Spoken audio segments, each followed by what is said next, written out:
I used to think I just had a distracted brain that couldn't focus. Then I discovered something important. Harvard Health research found that your ability to focus is actually a trainable skill, like a muscle. But here's the thing, trying to force focus actually makes it worse. In this video, I'll show you why getting distracted is actually the key to building unbreakable concentration. Research shows you get interrupted every 10 to 11 minutes, and it takes about 23 minutes to refocus. That's a huge productivity drain. But these 4 science-backed techniques changed everything for me. And it all starts with understanding a strange contradiction in how our brains work: the distraction paradox. This strange contradiction has a name in neuroscience. Have you ever noticed that the harder you try to focus, the more your mind seems to wander? You sit down to work, tell yourself, okay, I'm going to concentrate really hard right now, and suddenly your brain reminds you of that funny video your friend showed you last week. Neuroscience shows that demanding focus triggers a mild stress response that actually heightens distractibility. I used to think I just lacked discipline when my attempts to force myself to focus would backfire. I'd try harder to concentrate, and somehow my mind would rebel even more. Turns out, there's actually science behind this frustrating experience. When neuroscientists look at brain scans of people trying to force themselves to concentrate, they see something really interesting. Trying to force focus activates your amygdala's stress response and overloads your prefrontal cortex. What does this mean? When you try to brute force your way into focus, your brain goes into a mild stress response. Think about what happens when you're stressed. Your senses heighten, right? You become more aware of noises, movements, and interruptions around you. That's your brain's way of keeping you safe. It's scanning for potential threats. But when you're trying to focus on work, this is exactly the opposite of what you need. UC Irvine researchers found it takes about 23 minutes to regain deep focus after every interruption. The harder people tried to force themselves to focus, the more their brains picked up on every little distraction.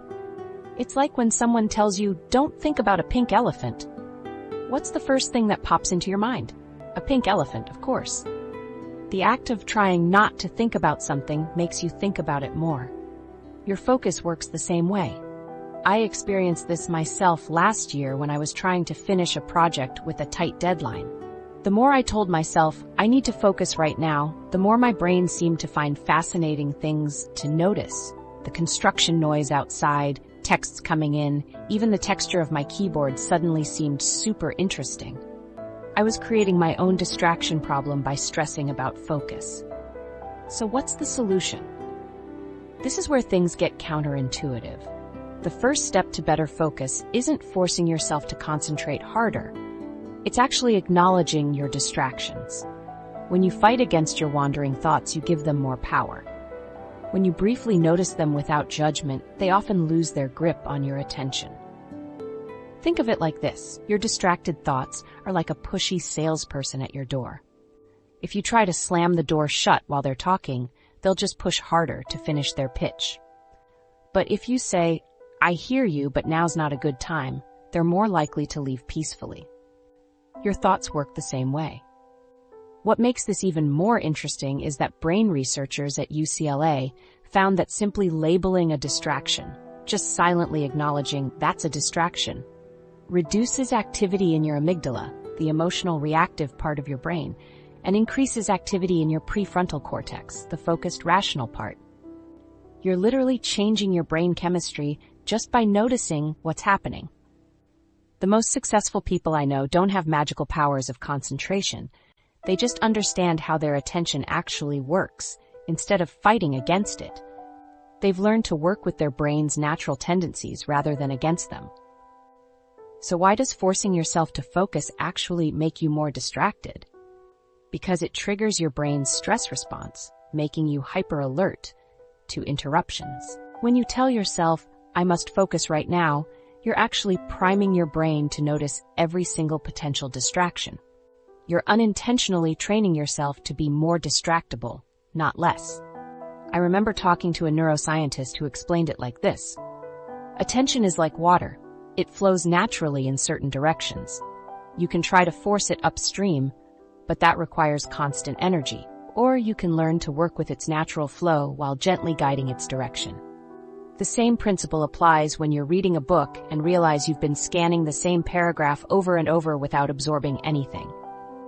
The harder you try to force comprehension, the more your mind resists. But when you ease up, take a breath, and approach it with curiosity instead of frustration, the words often start to make sense again. This changed everything for me. Instead of beating myself up about getting distracted, I started getting curious about my distractions. Instead of trying to force my attention, I began to train it gradually, like you would train any other skill. So if forcing focus doesn't work, what does? Let's look at how your brain actually builds concentration. Because despite what you might believe about your short attention span, your ability to focus isn't fixed at all. It's remarkably trainable, if you understand the right approach. Focus as a muscle. The approach I'm talking about is based on a fundamental truth about your brain. Your ability to focus works exactly like a muscle in your body. I'm not speaking metaphorically here. The science shows your concentration actually functions in ways that are remarkably similar to your biceps or quads. When I first learned this, it changed everything for me. I used to think I just had bad focus, like I was born with a brain that couldn't concentrate. Maybe you felt the same way. You see people who can work for hours without checking their phone and think, I could never do that.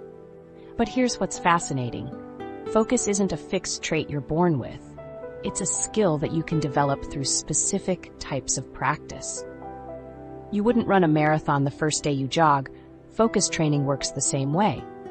Most people think focus ability is something you either have or you don't.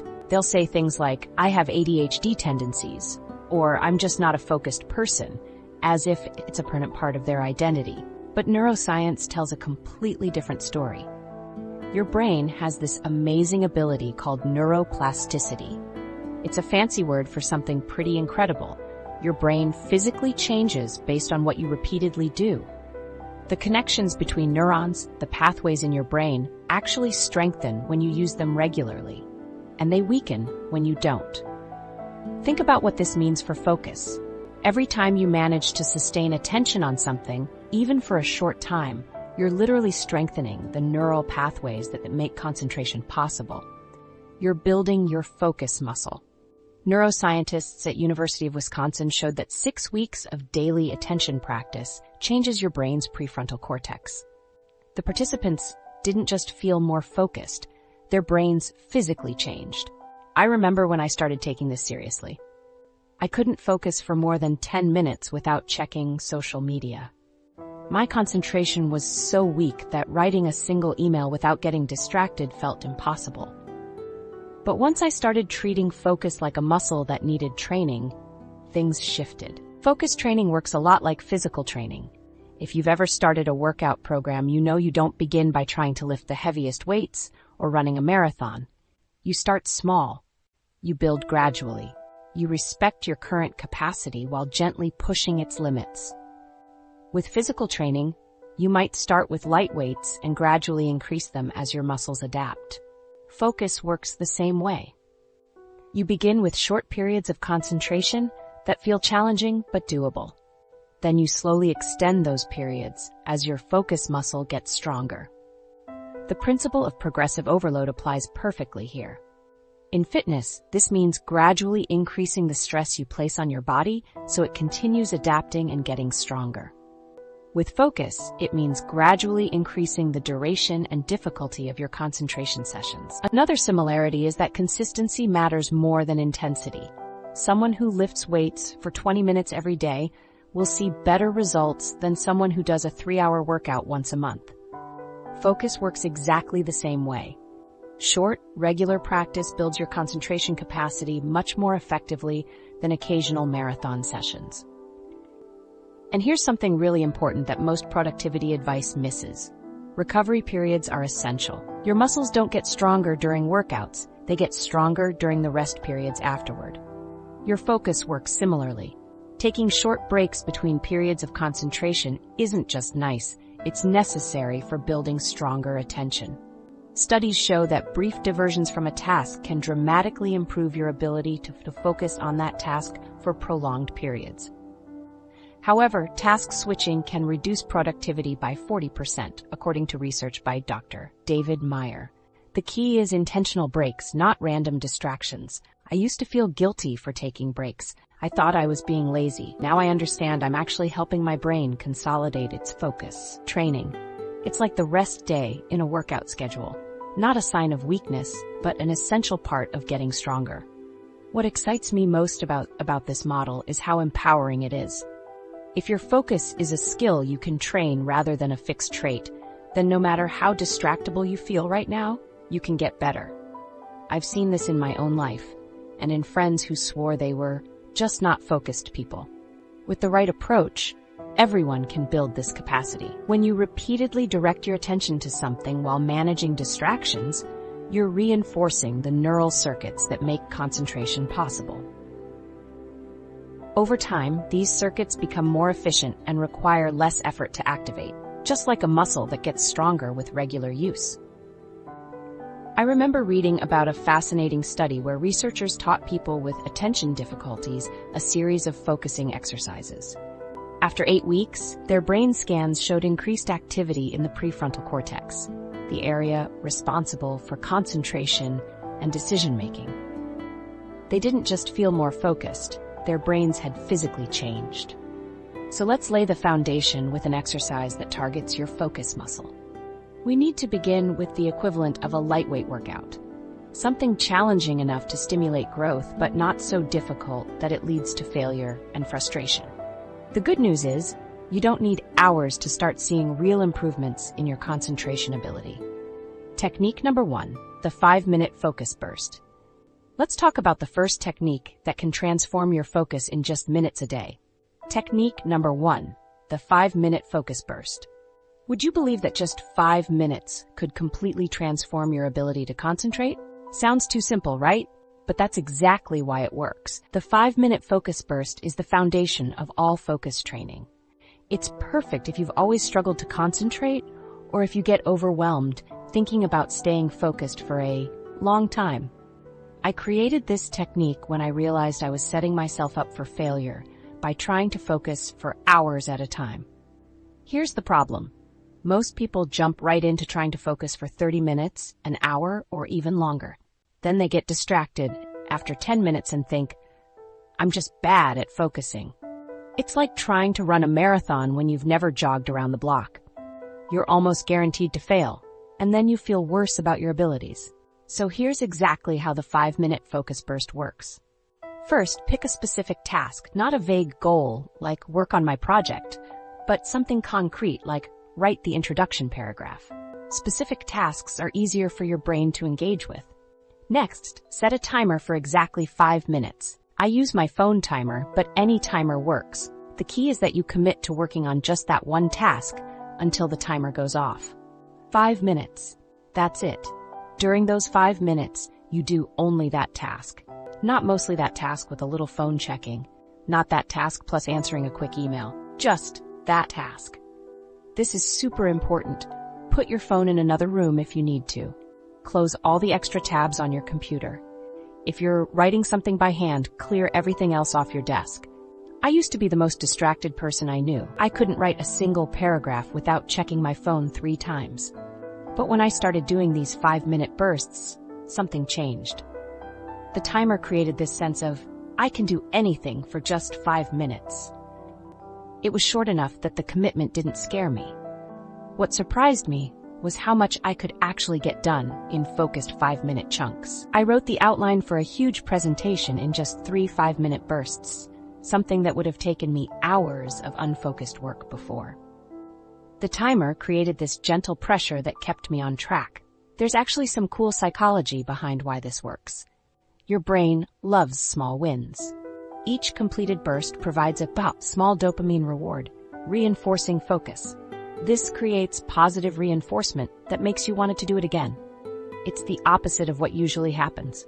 Normally, you sit down to work, get distracted, feel bad about getting distracted, then feel worse about your ability to focus. It's a negative cycle. The 5-minute focus burst flips this completely.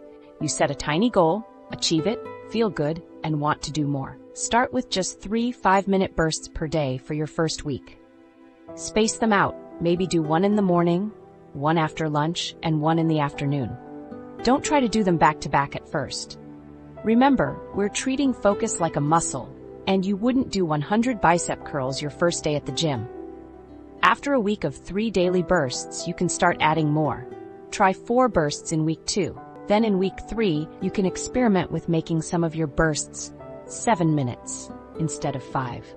By week 4, you might have some 10-minute bursts mixed in with your 5-minute ones. The progression is gradual but powerful. After a month, many people find they can do 15 or 20-minute focus sessions. After 3 months, 30-minute deep focus blocks become totally doable. But it all starts with those tiny 5-minute wins.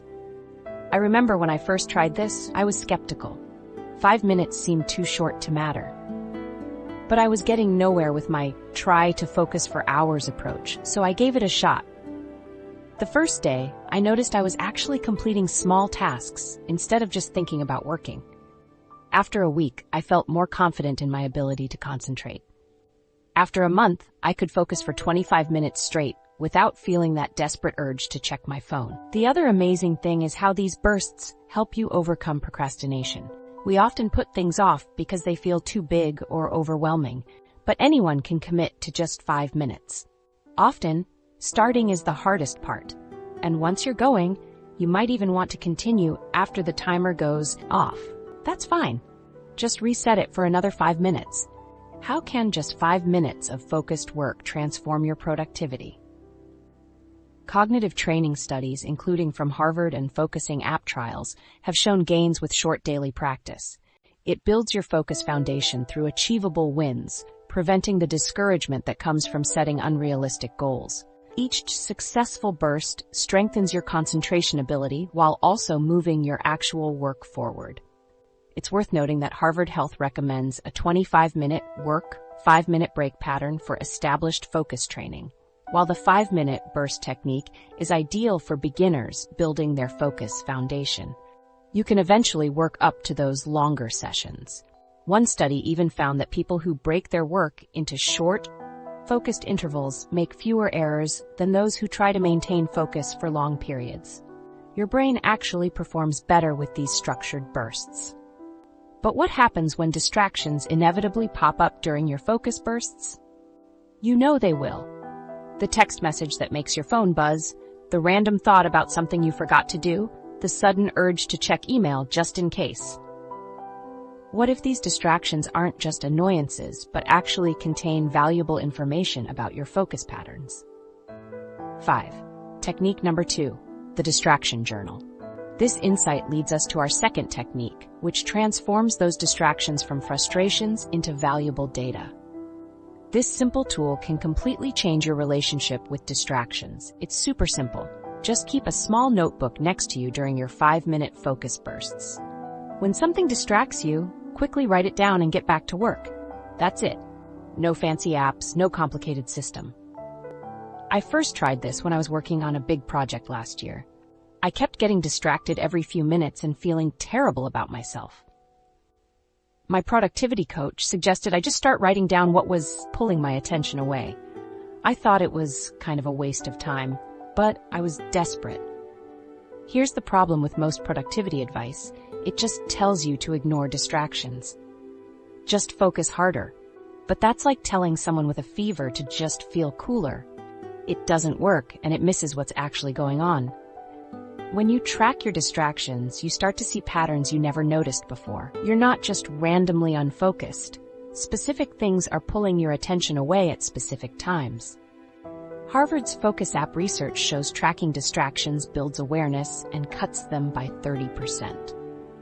So how do you create a distraction journal? It's really simple. Get any notebook. I use a small one that fits next to my laptop. When you're doing your focus bursts, keep it within reach. Every time your attention wanders, quickly jot down what distracted you. Don't spend more than a few seconds writing, just enough to capture it. Then immediately get back to your task. The real magic happens when you start noticing the types of distractions that show up. After working with hundreds of clients on this, I've found there are three main categories you'll want to track. First, there are external interruptions. These come from outside you.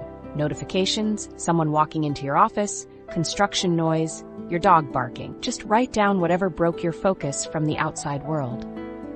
Second, track internal thoughts. These are the random things your mind generates. Suddenly remembering you need to pay a bill, wondering what's for dinner, replaying an awkward conversation from yesterday. Our brains are thought factories, constantly producing new ideas whether we want them or not. Third, pay attention to task-switching urges. This is when you suddenly feel the need to work on something else, like when you're writing an email and suddenly feel you absolutely must clean your desk right now.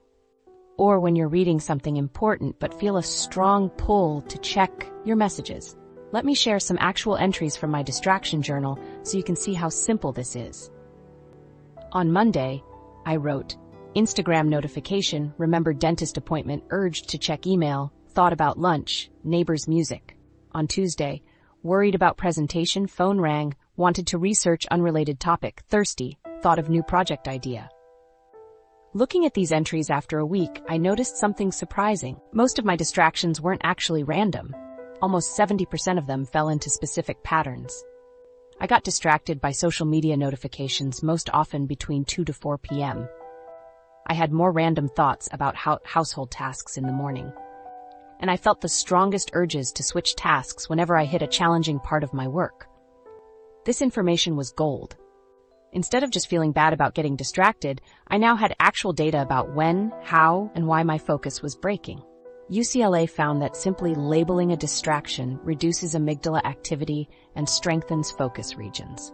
The very act of writing down checking Twitter creates a tiny pause between the distraction trigger and your response. That small moment of awareness is huge. It interrupts the automatic nature of giving in to distractions. Think of your distractions like a pushy salesperson at your door. If you try to slam the door shut while they're talking, they'll just push harder. But if you acknowledge them by writing them down, they often lose their grip on your attention. You're saying, I hear you, but now's not a good time. After a week of keeping your distraction journal, take 15 minutes to review it. Look for patterns like, what time of day do you get most distracted? Which types of distractions occur most frequently? Are there specific tasks that trigger more distractions? I found that about 80% of my distractions came from just 20% of sources. For me, it was mostly Slack notifications, random worry thoughts, and the urge to check email. Once I knew that, I could create targeted solutions for those specific problems instead of trying generic focus tips. One client told me she discovered that most of her distractions were actually hunger cues. She kept thinking about food when trying to focus. A simple snack before focus sessions solved what years of productivity apps couldn't fix. Another person realized their biggest distraction was worrying about forgetting important tasks, so they started doing a quick to-do list review before focus sessions. Your personal patterns might surprise you. Maybe you get distracted when you're bored or tired or anxious about a deadline. Maybe certain people or environments trigger more distractions. Without the journal, these patterns stay invisible. Once you know your distraction patterns, you can start extending your focus periods with our next technique. Because now you're not just blindly trying to concentrate longer, you're strategically addressing the specific things that break your focus.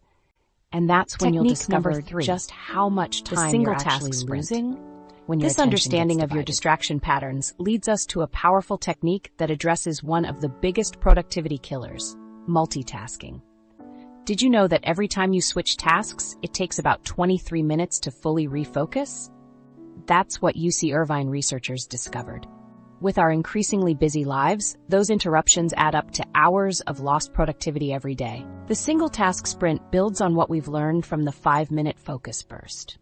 Once you can consistently focus for 5 minutes, you're ready to start extending your concentration periods. As Harvard Health researchers like Solberg emphasize, focusing on one task at a time is crucial for cognitive efficiency. I used to pride myself on being a great multitasker. I would work on a report while checking email, with social media open in another tab, and maybe texting at the same time. I felt so productive. But I wasn't. In fact, context switching reduces efficiency. Studies show heavy task switchers perform worse on attention tests. Here's how the single task sprint works.